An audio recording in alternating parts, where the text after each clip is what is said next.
여기 보시면 오늘 초를 하나 밝혔습니다. 본당이 어두워서 초를 밝힌 것이 아니라 추수감사절 지난 오늘이 대강절 첫째 주일입니다. 대림절이라고 하고 강림절이라고도 합니다. 교회의 달력은 오늘부터 시작입니다. 그래서 그리스도인은 바로 오늘부터 새해 첫날의 마음으로 믿음 생활을 시작해야 되는 것입니다. 대강절이라고 하는 것은 내가 간절히 주님을 사모한다라고 하는 뜻이에요. 그런데 간절히 사모하는 사람만 만날 수 있습니다. 이제 넷째 주 성탄절, 넷째 주 전까지의 이 시간들이 여러분에게는 인생에서 가장 값지고 의미 있는 시간이 되기를 바랍니다. 주님을 사모하시고 주님을 고대하시고 주님을 기다리는 그 마음에 우리 주님께서 여러분을 찾아오셔서 여러분을 만나주시고 고쳐주시고 여러분과 함께 하심을 정말 내 인생에서 아멘으로 고백할 수 있는 복된 은혜의 시간 되기를 주의 이름으로 축원합니다. 오늘 주시는 하나님 말씀은 다니엘서 6장 10절 한 절의 말씀입니다. 우리 한 목소리로 같이 받들어서 읽겠습니다. 시작. 다니엘이 이 조서에 왕의 도장이 찍힌 것을 알고도 자기 집에 돌아가서는 윗방에 올라가 예루살렘으로 향한 창문을 열고 전에 하던 대로 하루 3번씩 무릎을 꿇고 기도하며 그의 하나님께 감사하였더라. 아멘. 예, 은혜로운 찬양 감사합니다.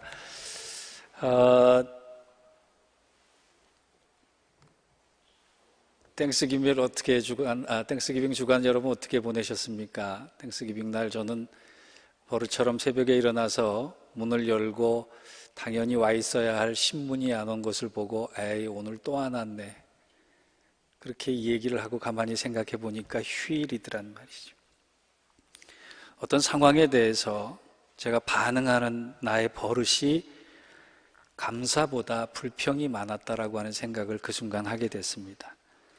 그러면서 오늘 성경의 본문을 잡고 우리가 감사절이 지났지만 감사에 대해서 다시 한번 리마인드 해야 될 때가 된 것 같다라고 하는 생각을 해서 감사 리마인드라는 제목을 가지고 여러분과 말씀을 나누려고 합니다. 우선 우리 옆 사람과 인사하겠습니다. 예수의 이름으로 당신을 축복합니다. 예수의 이름으로 당신을 축복합니다. 예, 예수의 이름으로 당신을 축복합니다. 성서를 주석하신 분 중에 매튜 헨리라고 하는 분이 계시는데 상당히 훌륭한 업적을 남기신 분입니다.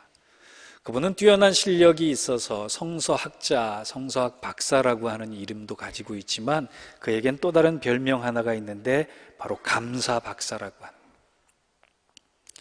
살아가면서 얼마나 많은 감사를 실천하려고 했는지 사람들은 저 목사님이 어떤 감사를 드리는가에 되게 궁금해했던 것 같아요. 어느 날 매튜 헨리 목사님께서 교회 가시기 위해서 길을 나섰다가 그만 강도를 당했습니다. 강도 당해서 지갑도 뺏기고 몸도 좀 다쳤어요. 사람들은 생각했습니다. 저 정도면 짜증낼 만하고 감사 못 드리겠지. 주일날 예배 중에 목사님이 감사로 설교를 열기 시작하셨습니다. 하나님, 제가 강도당했지만 물질 잃어버렸지만 생명 잃어버리지 않게 해주셔서 감사합니다.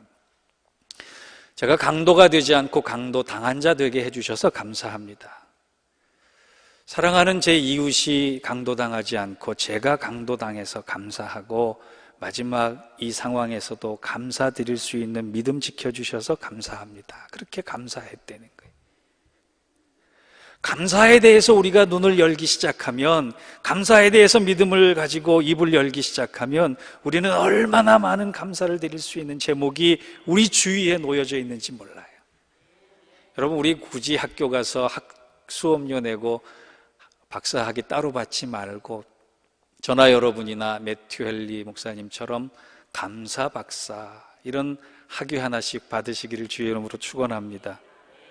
땡스기빙을 보니까요, 감사의 정신은 그 아침 한나절이고 감사의 저녁 땡스기빙 날 오후부터는 우리에게 감사의 정신보다 샤핑의 정신이 파고들어서 블랙 프라이데이를 뭘 살까라고 하는 것에 온통 관심을 쏟더라고요. 에스겔서를 읽다가 이어서 다니엘서를 읽으면서 하나님께서 저에게 주신 감동이, 감사를 한 번 할 것이 아니라, 하루 할 것이 아니라 1년 내내 할 수 있는 감사가 얼마나 큰 감사고 믿음의 능력인가를 깨닫게 해주셨어요.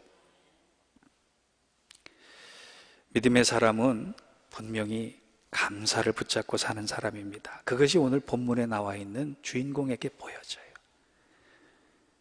여러분, 우리가 잘 아는 다니엘은 우리보다 2500년 전쯤에 살았던 사람입니다.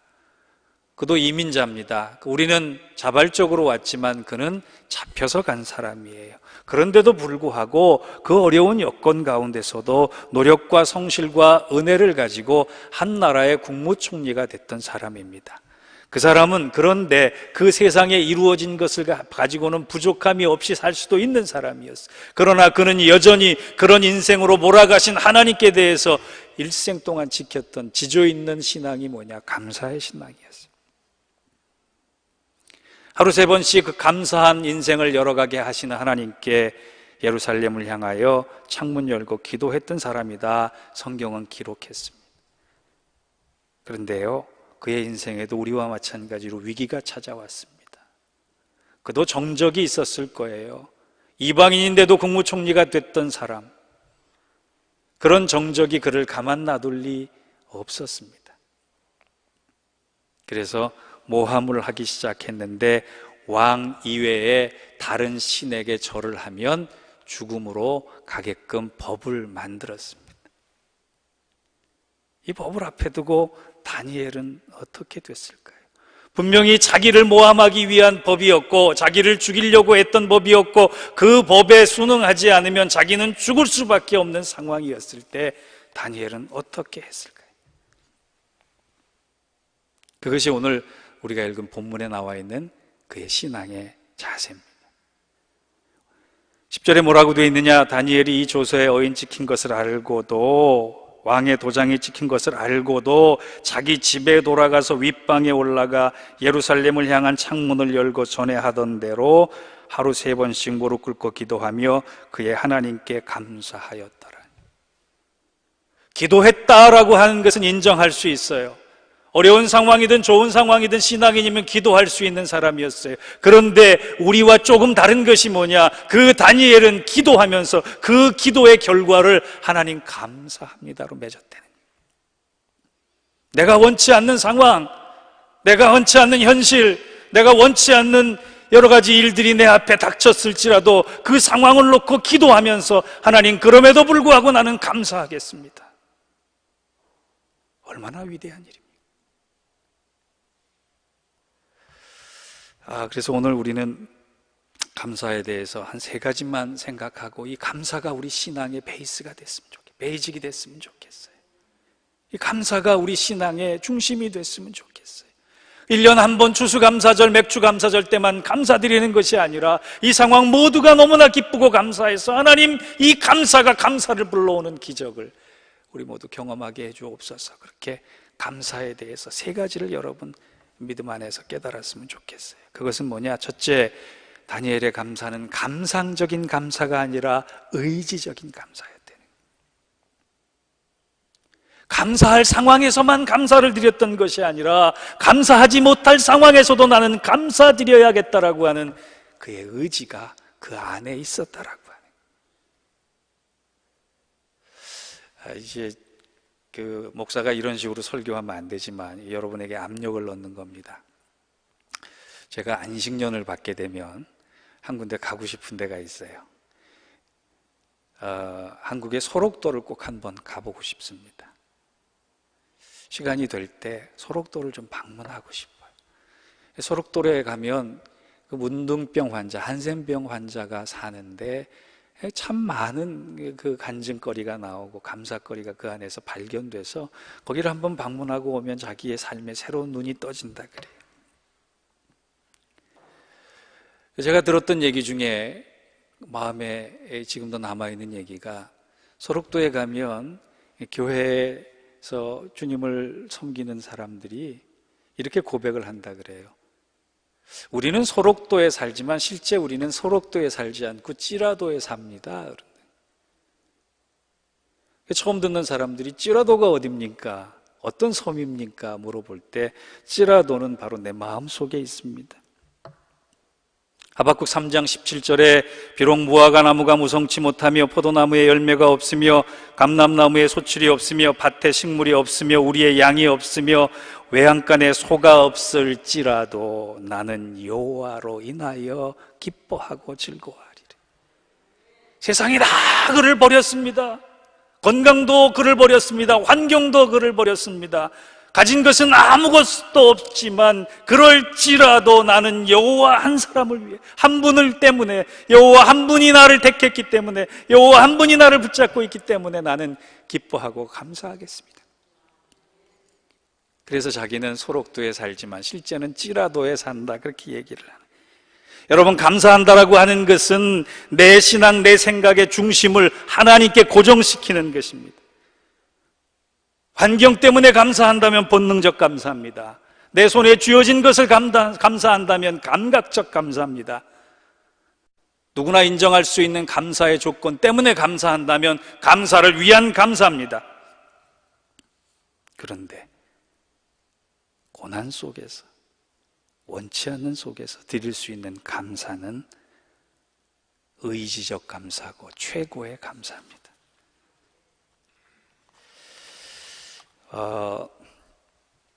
페리 노블 목사님이라는 분이 계세요. 미국의 교회 중에 실제 32,000명이 출석하는 교회니까 사우스캐롤라이나에 있는 교회 담임 목사님이신데 가장 성공한 목회자고 미국에서 두 번째로 큰 목회를 하고 있는 분인데요. 그분이 삶의 어느 순간에도 하나님이라고 하는 제목의 책을 내셨어요. 제목 자체가 하나님으로 끝났기 때문에 그 뒤에 내용이 무엇일까 궁금했습니다. 삶의 어느 순간에도 하나님이 어떻게 하실까? 이 목사님이 이렇게 큰 성공적인 목회를 하면서도 우울증에 걸리셨어요. 저는 이해합니다. 그 목사님의 마음을 이해할 수 있을 것 같아요. 목회의 정상의 자리에서 3년 동안이나 드러내지 못하고 깊은 우울증과 스트레스에 빠져서 고통 가운데 있었는데 성도들 앞에서는 그것을 보일 수가 없었기 때문에 더 괴로웠다는 거예요. 목사가 우울증 걸렸다라고 하는 거 참 부끄러운 얘기거든요. 심지어는 주일날 예배를 마치고 집에 돌아가는 하이웨이에 운전을 하면서 아주 안 하면 좋을 생각까지도 했다는 거예요. 쉽게 얘기해서 자살까지 생각을 했다는 거예요.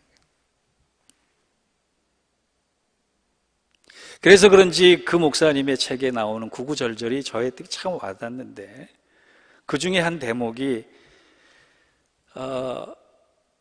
꼭 여러분과 나누고 싶었던 이야기가 있어요. 그 책에 보니까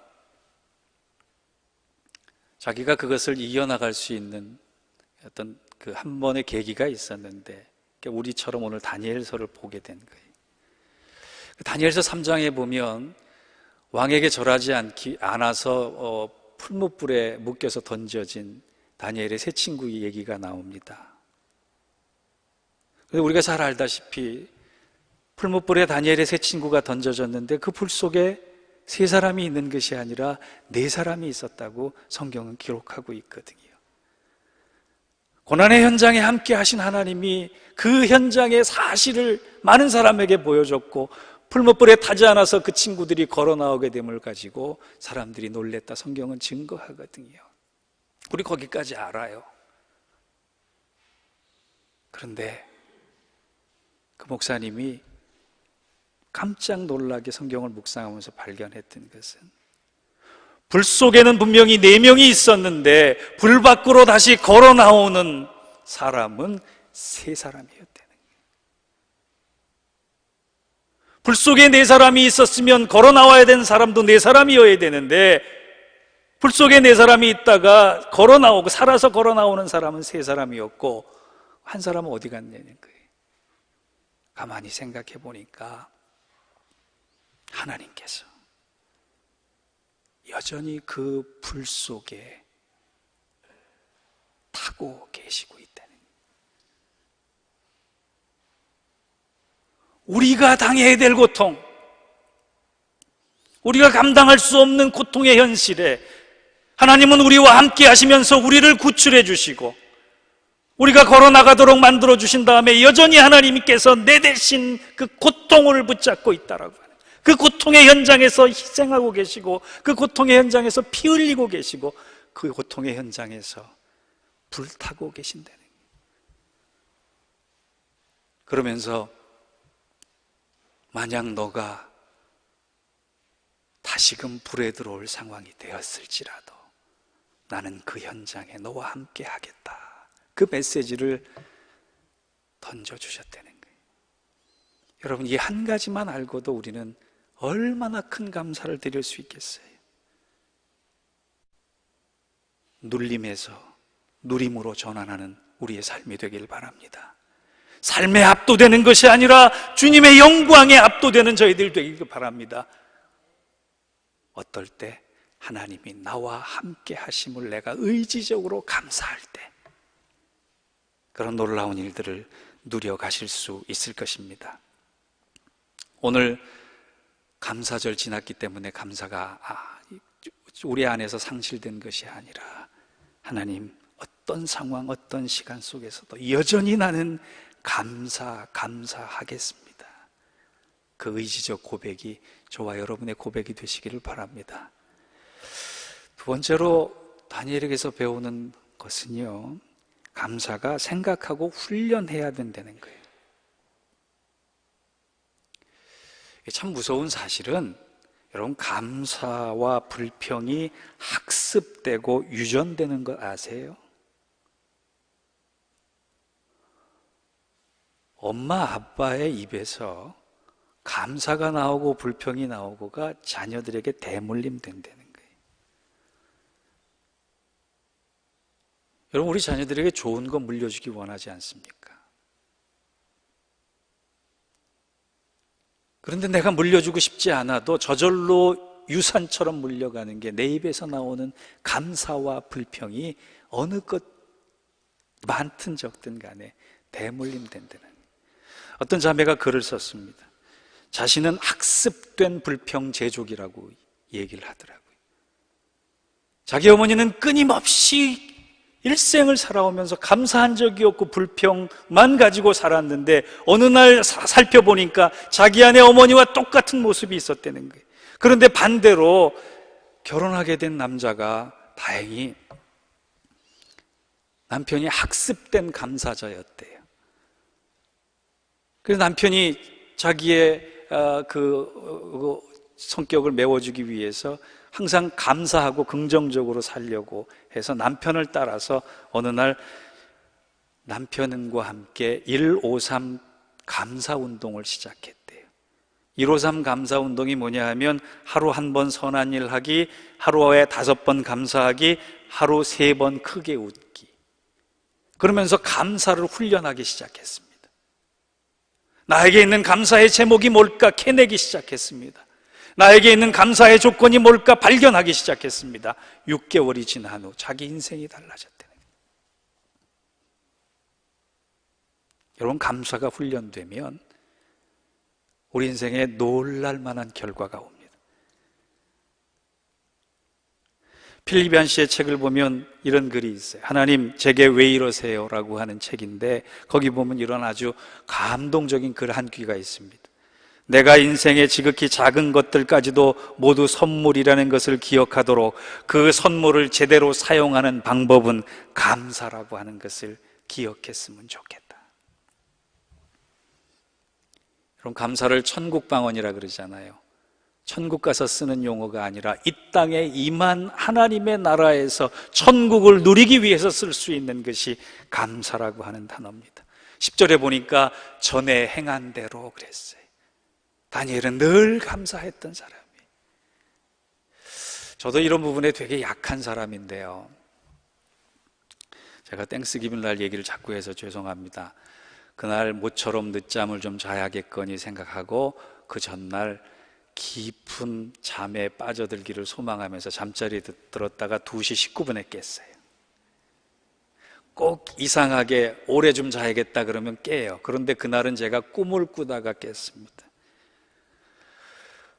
너무나 생생한 꿈이었기 때문에 지금도 잊혀지질 않는데요. 제가 큰 배를 타고 바다를 지나가고 있었을 때 무슨 일 때문인지 몰라도 그 뱃속에 물이 들어오기 시작했습니다. 그 배가 침몰하게 됐어요. 저는 선실 안에 있다가 배에 점점 물이 차올라서 저의 허리까지 차오르고 목까지 차오르더니 나중에는 저의 코까지 물이 차올라서 선실 천장에 겨우 매달려서 이러다가 죽는구나 생각을 했어요. 여러분, 꿈이 정말 생생하면은요, 그 현실과 그 비슷한 그 생생감이 느껴질 때가 있거든요. 이러다 죽는구나, 이렇게 해서 물에 빠져 죽는구나, 이렇게 하면 익사하는구나 라고 하는 생생한 현장에 얼마나 답답했는지 몰라요. 그런데 한순간 배가 이상한 힘에 의해서 그 꺼져가 침몰해 가던 배가 순간적으로 큰 파동과 함께 논바닥으로 처박혔습니다. 꿈치고는 희한하지요. 물이 하나도 없는 논바닥에 그 배가 척 처박히는 순간에 방에 있던 물들이 빠져나가면서 제가 숨을 쉴 수 있게 된 거예요. 그리고 문을 열고 밖으로 나왔습니다. 거기까지는 뭔가 하나님이 계시할 것이 큰 것 같은 꿈인 것 같아요. 그런데 제가 문을 열고 나오는데 바로 옆방에서 누가 문을 열고 나오느냐? 조지 클루니가 문을 열고 나오더란 말이에요. 거기까진 좋았는데 그 옆방에 누가 나오느냐? 브래드 피트가 문을 열고 나오더라는 거예요. 집사님 안 나왔어요. 그리고 거짓말처럼 그 옆방에서 누가 나오느냐 하면 레오나르도 디카프리오가 나오더란 말이에요. 그러면서 이게 꿈이 아무 의미가 없구나 그러면서 깼어요. 따지고 보면 제가 그분들과 비슷한 급이거나 아니면 제가 그 방문을 열고 나와야 되는 개 한 마리가 물속에 있다가 못 나왔을 개 꿈일 수도 있단 말이죠. 어쨌든 꿈을 꾸다가 깼는데 제 입에서 고백되어져 튀어나온 말이 뭔지 아세요? 하나님, 숨 한 번 쉴 수 있는 것도 감사한 일이군요. 이사야 2장 22절에 보면 사람의 생명은 코끝에 달렸다라고 하는 말씀이 있어요. 내 코에서 숨이 쉬어지면 살아있는 것이고 내 코에서 숨이 쉬어지지 않으면 죽는 게 인생이란 말이에요. 그런데 우리가 당연히 생각하고 훈련되어지면 내 숨 한 번 쉬는 것조차도 감사거리인데 우리는 너무나 당연한 것이라고 생각하기 때문에 감사하지 않는 거예요. 내가 가져야지만 감사하고 내가 더 있어야지만 감사하고 내 뜻이 이루어져야만 감사하고 내 것에 있는 거는 당연하기 때문에 감사 안 하는데, 여러분, 숨 한 번 쉬는 것도 감사거리라고 하는 것 생각하고 훈련하면 하나님 앞에 드릴 수 있는 너무나 큰 감사가 있을 줄 믿습니다.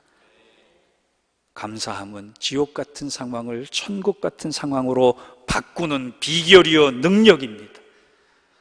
훈련되어진 이 성숙한 감사가 우리 안에 왕성하기를 주의 이름으로 축복합니다. 마지막 세 번째로요, 다니엘의 감사는 어떤 감사였나? 하나님을 향한 흔들림 없는 신뢰의 감사였다. 다니엘서 5장 6장 읽다 보면은요, 이 다니엘이 사자굴에 던져지기까지의 153절의 구절이 그 상황을 설명하고 있어요. 여러분, 서론이 153절이면 본론과 결론은 얼마나 많이 설명해야 돼요. 다니엘의 신앙 때문에 고충당하는 모습, 어려움 당하는 모습, 아픔 당하는 모습이 153절이나 기록이 되어 있는데 다니엘이 목숨을 건졌다라고 하는 기절은 3장 4장 설명한 것이 아니라 단 2줄로 설명하고 있습니다. 사자굴에 들어갔을 때 저 같으면 사자의 입이 어떻게 봉해졌는지, 사자의 이빨이 어떻게 본드되어졌는지, 하나님은 어떤 주먹으로 사자들을 치셨는지, 어떤 천사들을 보내서 사자들을 꼼짝 못하게 하셨는지를 설명해 주시면 훨씬 좋겠는데, 다니엘이 사자굴에서 살아나왔다라고 하는 구절은 그 앞절의 서론에 비하면 다 2절밖에 되지 않아요. 성경은 뭘 얘기하고 싶었던 걸까요? 성경은 기적을 얘기하고 싶었던 것이 아니라 성경은 그 기적이 있기까지 하나님을 향한 신실한 다니엘의 신앙을 설명하고 싶었던 거예요.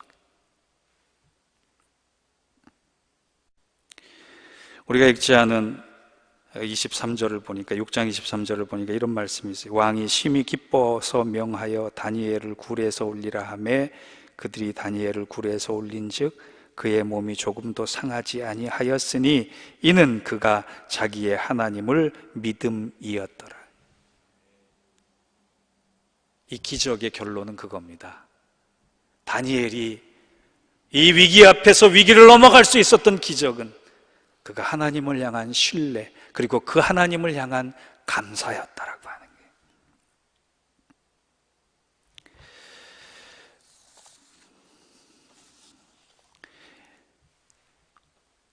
오늘 아침에 우리 교우들 중에 연휴 때문에 교회 못 나오시는 분들도 계시고 또 이런저런 상황 때문에 못 나오시는 분들도 계시지만 갑자기 집에 보일러가 고장이 나서 보일러가 터져서 못 나오실 뻔했다라고 하는 얘기를 전해 들었습니다. 우리 인생에 예기치 않은 일들은 항상 우리를 기다리고 있어요. 제가 주중에 어떤 집사님과 얘기를 나눴습니다. 이분이 교통체증 때문에 너무너무 짜증이 나서 하루는 예기치 않은 이 교통체증 때문에 약속 시간 늦어져서 정말 투덜거릴 수밖에 없는 상황에 가만히 생각해 보니까 이 약속이 틀어져서 잘못된 결과가 와도 하나님을 신뢰할 수 있는가 없는가를 하나님이 나에게 테스트하실 수도 있겠다 생각해서 순간적으로 생각을 바꿔서 하나님, 교통이 막혀도 내가 운전할 수 있는 면허증 주시고 건강 주시고 차 주시고 내가 급히 가다 보면 교통신호등 주셔서 빨간불일 때는 서서 안전할 수 있도록 해주시니 감사합니다. 그랬더니 그 교통체증 시간이 그렇게 하나님과 교제하는 시간으로 감사드리는 거예요. 예기치 않은 상황을 맞이했을 때 우리가 이 예기치 않은 상황을 새로운 반전으로 이끌 수 있는 좋은 모기가 뭐냐? 감사입니다. 예수님은 우리에게 기도를 가르쳐 주시면서 기도와 똑같은 능력을 가진 것이 염려라고 가르쳐 주셨어요. 여러분, 기도하는 사람은 능력을 경험할 수 있지만 염려도 우리를 그만큼 힘들고 어렵게 만들 수 있어요. 그런데 빌립보서 4장에 가보면 이 염려를 한 방에 없앨 수 있는 방법이 뭐냐? 감사함으로 기도하는 거다. 이제 대강절 기간이 돌아왔습니다. 우리 안에 이 감사와 기다림과 하나님을 향한 소망으로 채워나갈 때 우리의 12월이 달라질 것입니다. 1월부터 11월까지 잘못된 삶의 내용으로 살아왔을지라도 이 한 달 하나님의 은혜 아래서 감사와 기쁨과 기도를 가지고 하나님 원하시는 그 소망의 삶을 살아갈 때 찾아오시는 주님을 만나서 행복할 수 있는 우리 모두가 될 것입니다. 여러분 잊지 마세요. 감사는 추수감사절 때만 드리는 것이 아니라 항상 감사할 수 있는 사람이 되어야 할 것입니다. 감사의 주인공, 이 시대의 다니엘 되시는 저와 여러분 되시기를 주의 이름으로 축원합니다. 기도하겠습니다. 하나님 감사합니다. 오늘도 우리의 입술을 열어서 병든 것 감사하고 아픈 것 감사하고 내 뜻대로 되지 않은 것 감사하고 그 일을 통해서 선하신 하나님께서 합력하여 선을 이룰 수 있는 방법으로 인도해 주심을 믿고 감사드림으로 그 감사의 능력을 무한하게 체험하는 우리 모두 되게 하여 주시옵소서. 예수님의 이름으로 기도하옵나이다. 아멘.